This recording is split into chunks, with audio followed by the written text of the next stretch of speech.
Since 2002, Lightning fans have been lucky to have Dave Mishkin in the radio booth calling some of the biggest moments in franchise history. Dave is not only a fantastic play-by-play guy, but he's also an author, has a new book coming out next month called Blind Squirrel. Dave, thank you so much for spending some time with us. How you doing? Thanks for having me, Evan. Yeah, we appreciate you coming in.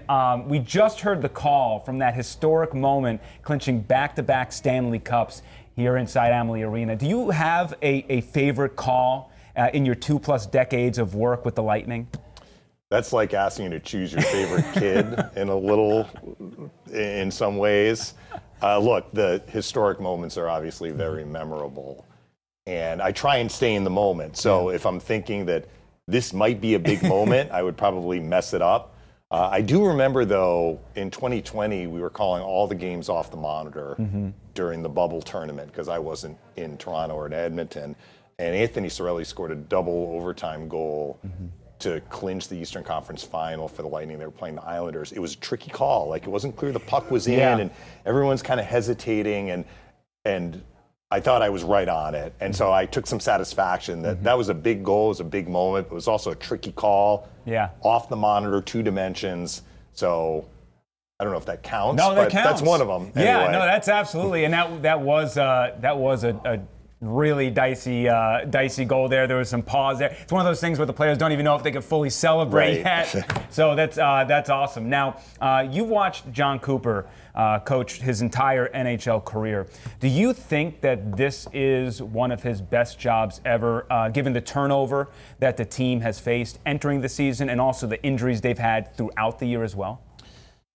That might be a better question for Jon Cooper. Yeah. I'm not certain that I'm comfortable saying that this is the best job he's done because he's been a Hall of Fame coach, right? It's he's never won the Jack Adams. Yeah, it's crazy. and the broadcasters vote on that. That's a discussion for another day. That's really a regular season award, and it's for each individual regular season. I think if we had an award for like best coach of the decade, Jon Cooper would win hands down. He might be the only coach who has been with the same team for a decade. In fact, he is, I know, currently. But he has had to deal with some roster turnover. He has been able to oversee a little tweak in their defensive system, and the team is trending up. So I think that he has done a terrific job as head coach, but maybe you should ask him when he comes on Bolts Breakaway, has this been your most successful career behind the bench? I know that John's going to defer to the players and Probably say... But, watching this season also, we know that Nikita Kucherov has been on another level. Obviously, there's the Art Ross race. There's the Hart Trophy race with him. Just watching him throughout this season, what has that been like? Especially because, 2018-19 was very special for him, and it just seems like he has taken it to another level, which I don't know if we thought was ever going to come after that. And that's the point, because prior to this year, he already was one of the best players in the NHL. Who could do things that very few other players in the NHL could actually do. So how does somebody with that resume get better? He's been able to do it. I think that the number of times he's been the best player on the ice for either team has actually increased. And maybe that's the way that I would put it. Also, from an XO standpoint, he has shot the puck more. And so that's reflected in his goal total. He's already got, as we speak, a career high in goals in a season, and he's bumping up to that career high point total, but he has commanded the ice. And it's not that he didn't command the ice in previous years. I think that it's happened more regularly maybe now. And also he understands that, the Lightning did have roster turnover.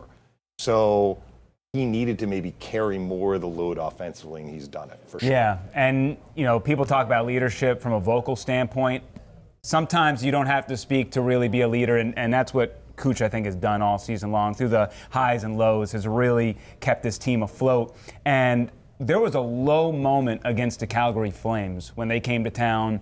They weren't playing well at home. They weren't playing well in general. Then, all of a sudden, things ramped up, and they've been munching points ever since. What really changed for this team? And is it as simple as, hey, Julien Brisebois got a couple of guys saying, hey, I believe in you.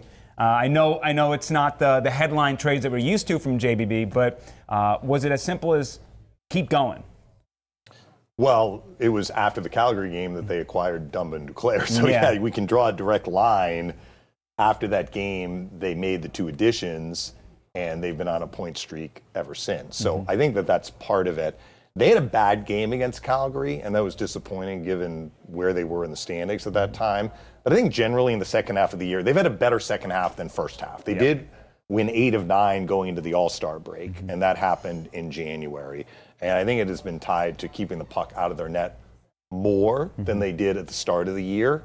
I think that they would like that number to get even lower as we ramp up toward the end of the regular season and hopefully into the playoffs, which will be a long playoff run. If it's going to be a long playoff run, Evan, I think they're going to need to make sure they're buttoned up defensively.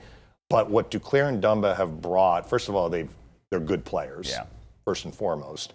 It has allowed the Lightning to slot other guys into positions that might be a little bit more favorable for them.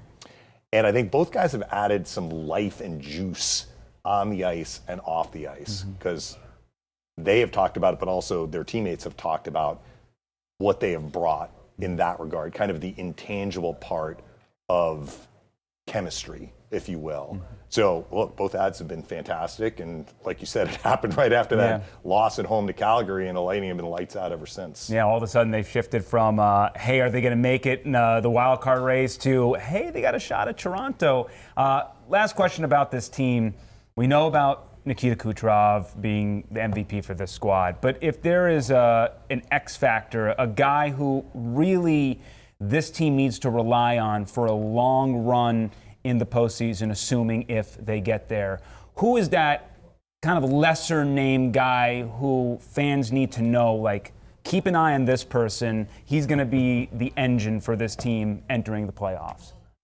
Well, if we're talking about one person, it's probably not a lesser-known person. I would say it's Vasilevsky. I think Vasilevsky's game is trending up, and if he is able to reach the level that we have seen him reach in other postseasons, that's going to be a problem for the other team. But hockey is a team game, so I would say it's going to require a lot of players pulling on the rope. But you asked for player names, so I'll give you some. Hagel and Cirelli, they've been playing together a lot. Recently, 5-on-5, they always play together on penalty kill. In past years, they've been used with another forward, Killorn, in past years, maybe Stamkos this year, as kind of the matchup line the Lightning are going to use against the other team's top line. Go back to 2022. I know you remember that run well, Evan. You had Hagel, Cirelli, and Killorn. They hardly scored at all that entire playoff year, but they arguably were one of the most important lines for the Lightning because they saw Austin Matthews, they saw Barkov, they saw Zibanejad, they saw McKinnon. They were given that role of being the shutdown line against the other team's most dangerous offensive line. That's a really important part to playoff success. Again, those are two players. I think Kucherov and Point, you're going to have your best players, your top offensive players, be your best players. But you also hear about you need the third and fourth line guys to chip in as well. And sometimes that's scoring, but sometimes it's just driving play, helping you play with the puck in the offensive zone.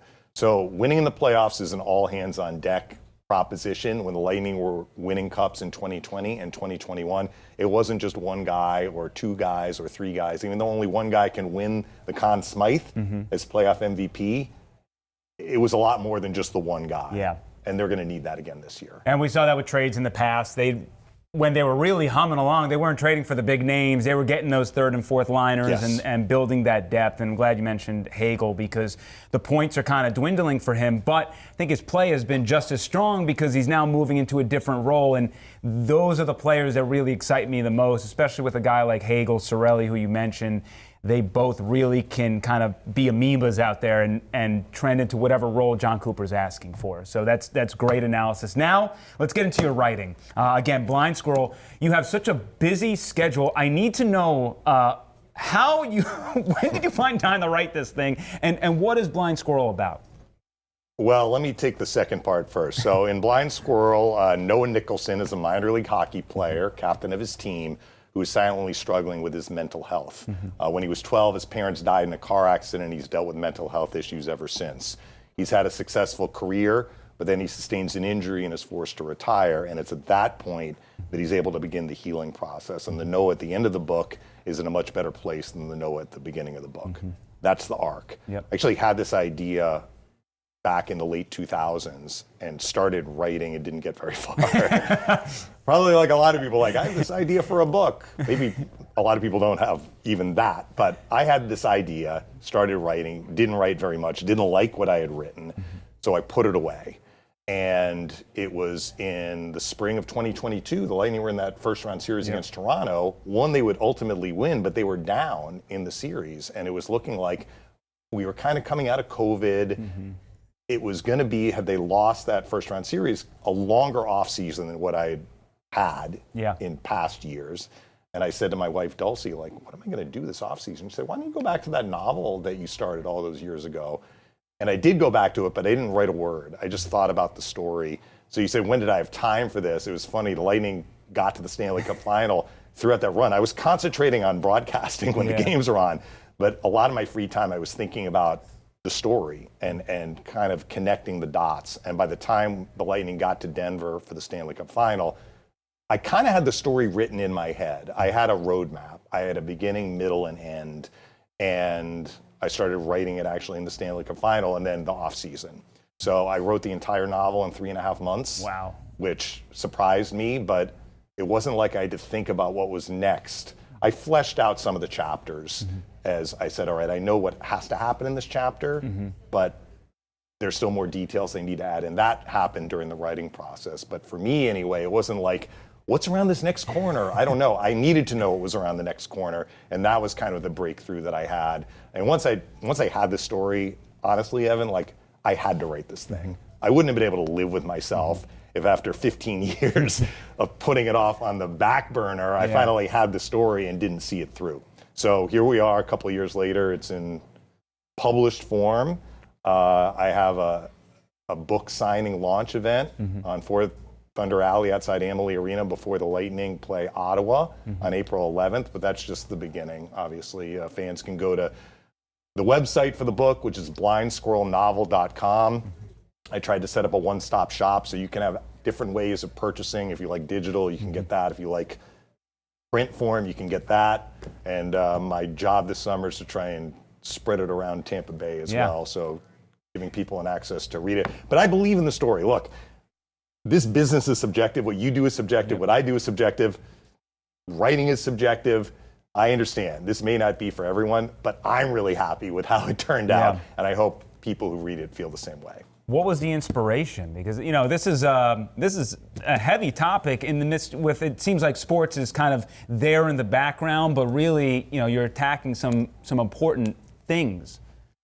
Yeah, that's a good question, because back in the late 2000s, the subject of mental health wasn't really talked about as much.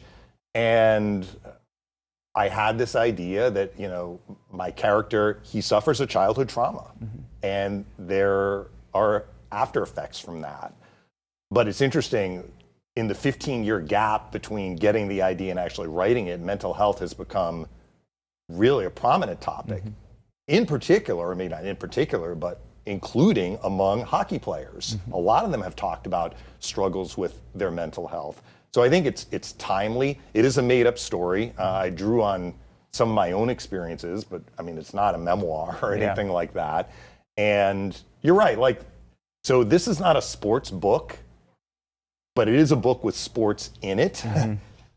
I will point out that I tried to make it accessible, and I think it is accessible. So even if you don't know the first thing about hockey, that's okay. You'll be able to enjoy this book. But if you do know a lot about hockey, there's an authenticity to the hockey stuff in there that I think hockey fans will appreciate and enjoy. But at its heart, and I use that word intentionally, it's a love story. So my character Noah does meet someone in the second half of the book. So, there's the love between a man and a woman, but there's the love between a boy and his parents. You get the flashback chapters where he's growing up with his parents. They aren't some afterthought, they're in the book. And there's the love between the captain of a team and his teammates. I mean, the idea is team is family, family is team, right? And I think hockey players talk about their hockey family, right? I think that comes through in the book as well. And then what do you want the takeaway to be once someone picks up this book, they go through it, hit that final page? What do you hope is the one takeaway for them that they get? What a great story. I'm glad I read it. Honestly. I mean, you made it sound this is a deep topic. And look, there are some deep topics in there, but I would like to think it's an enjoyable read. Yeah. It's an uplifting story. It's a feel-good story.